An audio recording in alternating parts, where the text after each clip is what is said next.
थाना पुलिस ने 3 ऐसी महिलाओं को गिरफ्तार किया है जो थाना के एक सोनोग्राफी सेंटर से एप्स की तस्करी का व्यवसाय संचालित करते थे। नमस्कार, मैं हूं जय सिंह और आप देख रहे हैं नमस्कार भारत, देश की आवाज। पुलिस का आरोप है कि गिरफ्तार महिलाएं पहले उस सोनोग्राफी सेंटर में गरीब महिलाओं को लेकर आती थी। 25 से 30 हजार रुपए का लालच देकर उन महिलाओं के गर्भाशय में इंजेक्शन देकर अंडाणु पैदा किए जाते थे और इसके बाद वहां से उस महिलाओं का सफर शुरू होता था। बदलापूर ईस्ट पोलीस स्टेशन अंतर्गत आरोग्य विभागाने संबंधित जे वैद्यकीय अधिकारी आहे त्यांनी परवा दिवशी तक्रार दिलेली आहे। तक्रार दिल्यानंतर आपण ज्या ज्या ठिकाणच्या ह्या गोष्टी समोर आल्या होत्या त्यामध्ये आरोग्य विभाग आणि आमचा पोलीस विभाग अशांची संयुक्त टीम तयार करून बदलापूर त्यानंतर विठ्ठलवाडी आणि ठाणे अशा 3 ठिकाणी चाचणी पथक आम्ही पाठवलं होतं। त्यामध्ये तिन्ही ठिकाणी बेकायदेशीररित्या संबंधित जे साहित्य आहे आम्हाला ते मिळालं। जे ड्रग्स याच्यामध्ये वापरले जातात ते ड्रग्स आम्हाला मिळालेले आहेत। त्याचा रीतसर पंचनामा करून आरोग्य विभागातील जे अधिकारी आहेत त्यांनी आमच्याकडं तक्रार दिलेली आहेत। जे ड्रग्स स्पेसिफिक जे ऑथराइज पर्सन आहेत त्यांच्याकडं असणं गरजेचं होतं, तर ते नसून यातील जे 3 आरोपी जे आम्ही अटक केलेले आहेत त्यांच्याकडे मिळालं। या ड्रग्स किंवा इंजेक्शनांची किंमत जी आहे ती अराउंड 10 लाखाच्या आसपास आहे। यामध्ये यांची मोडच अशी होती की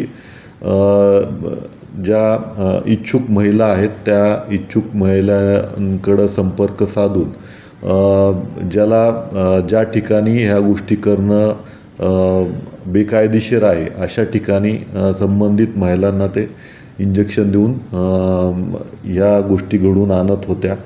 आतापर्यंत आम्ही या गुन्ह्यामध्ये 3 महिला आरोपी ज्या आहेत त्या अटक केलेल्या आहेत। याचा तपास जो आहे तो बदलापूर पोलीस स्टेशनचे तपास अधिकारी करत आहेत। यामध्ये आम्ही स्वतंत्र 3 टीम नेमलेल्या आहेत। प्राथमिक तपासात असं दिसून येत आहे की ज्या डोनर महिला होत्या ह्या तिथे स्वेच्छेने तिथं आलेल्या आहेत आणि पैसे घेऊन त्यांनी हे एक डोनेशन केल्याचं दिसतंय।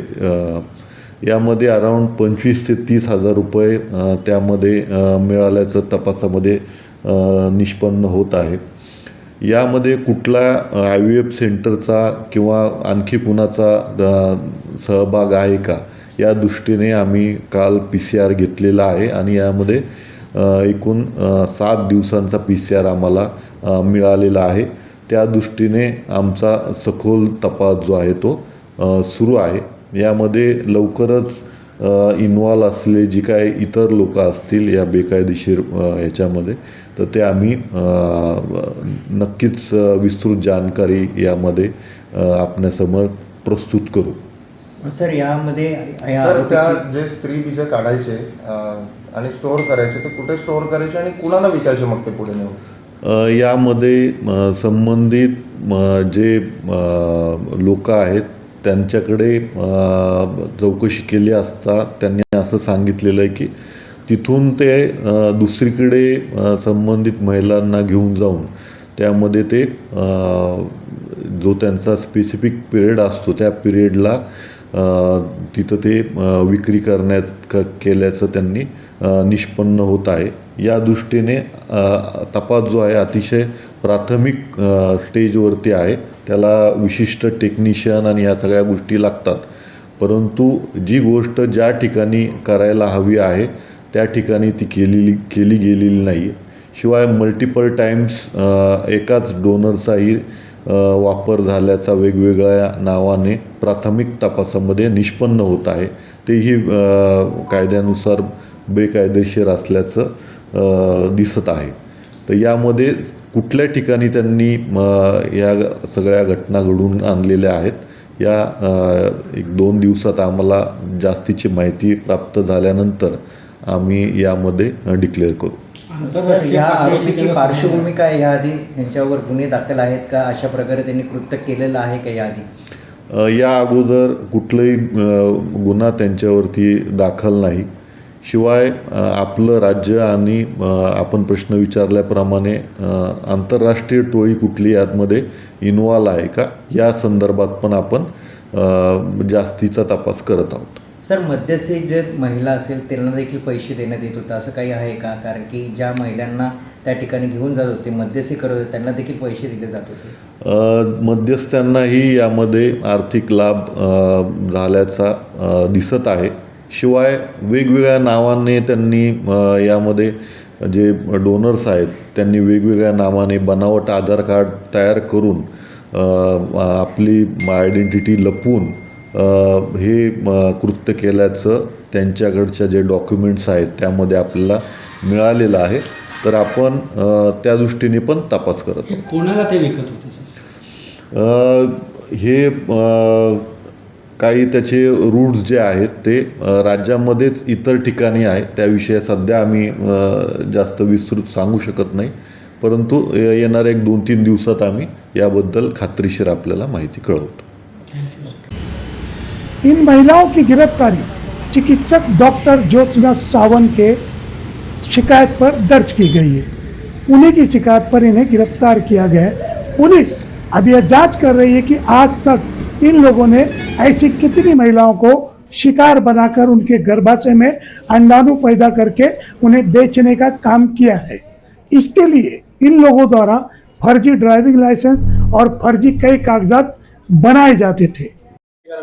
दादा, जो गाडेकर मॅडम है वो आपकी कोण लगती है और काय नेमकं प्रकरण है? देखिए, इसमें कैसा है, उनको फंसाया जा रहा है और कोई बदलापुर की कोई डॉक्टर है, उन्होंने फंसाने का काम किया है। इतना एग्जैक्ट मुझे मालूम नहीं है, लेकिन एफआईआर रिपोर्ट से मुझे पता चला है कि उनका ही कुछ ऐसा प्रकरण है और उनको झूठे आरोप में फंसाया जा रहा। प्लस न्यूज़ चैनल में भी जो भी दिया गया है सब झूठा आरोप है, क्योंकि ये जो काम करती है बाकायदा ये हॉस्पिटल के टच में रह के काम करती, उसमें डॉक्टर वगैरह ये सब रहते हैं। तो इनका ऐसा कुछ भी, मतलब ये अगर खुद होके चाहे कि मैं अकेले कर लूँ तो भी नहीं हो सकता है, क्योंकि बिना हॉस्पिटल का ये काम संभव है ही नहीं। कितने साल से कर रहे हैं ये काम? 2-3 साल। रहने के लिए कब आए? यहाँ रहने के लिए 1 महीना होने को आया। दादा, बोला ना। आता तुम्ही बोलले की कोणते डॉक्टर याच्यामध्ये असू शकतो, बदलापूरला असा कोणता डॉक्टर आहे किंवा पूर्ण राज्यभरामध्ये असं कोण आहे का की बाबा त्यांच्या नावावर हे सगळं केलं जात आहे? नाही, तो मला माहीत नाही आहे। तुम्हाला कधी मिसेसने सांगितलं नाही तुमच्या? नाही सांगितलं, म्हणजे एवढी नाही सांगितलं, कारण काय माझं काम दुसरी आहे। मी वॉच रिपेअरिंग करतो। हां, बरं. मी जॉबला आहे। आता हे पायमुळे मी इकडे सुट्टी घेऊन थांबलो आहे। कोणत्या डॉक्टरचा कधी असा उल्लेख त्यांनी केला नाही की मी या डॉक्टरकडे काम करते, याच्याकडे काम करते वगैरे, असा काय उल्लेख केला? नाही, त्यांच्या काम वेगळं, माझं काम वेगळं। तरी पण काय काम करायचे म्हणजे ते तुम्हाला थोडी बहुत माहिती असेल, ती माहिती द्या जरा. ते फक्त मीडिएटरचं काम करायचे होते, फक्त मीडिएटर। समजा कोणी महिला आला, त्यांनी विचारला की बाबा असं असं काम मला करायचं आहे, ते फक्त जाऊन डॉक्टरला एक करून द्यायचा, भेट करून द्यायचा, बस। यांची काम एवढीच होती। प्रेग्नेंट महिला यायची का यांच्या? नाही, अच्छा, प्रेग्नेंट नको। मग घरीच यायचे का हे लोक सगळे महिला? नाही, घरी पण कधी कधी कोणाचा कॉन्टॅक्ट असेल तर मोबाईलवरून पण फोन आहे। असं आहे। तर त्यांच्या मैत्रिणी पण होत्या का याच्यामध्ये? मैत्रिणी, यायच्या का त्यांच्या मैत्रिणी तुमच्या घरी? हां, ते लाईनच्या मैत्रीण नाही आहे, तो दुसरी अजून तो तुमच्या समजा शेजारी आहे, कोण आहे, कोणाशी ओळख आहे, असंच यायचा जायचा बसायचा. बरं. इस मामले में अगर पुलिस की माने तो यह गिरोह उन्हीं महिलाओं के बार बार फर्जी कागजात बनाकर उन्हें डोनर बनाकर उपस्थित करता था. इसी तरह की अन्य अपडेट के लिए देखते रहिए नमस्कार भारत, देश की आवाज. जय हिंद.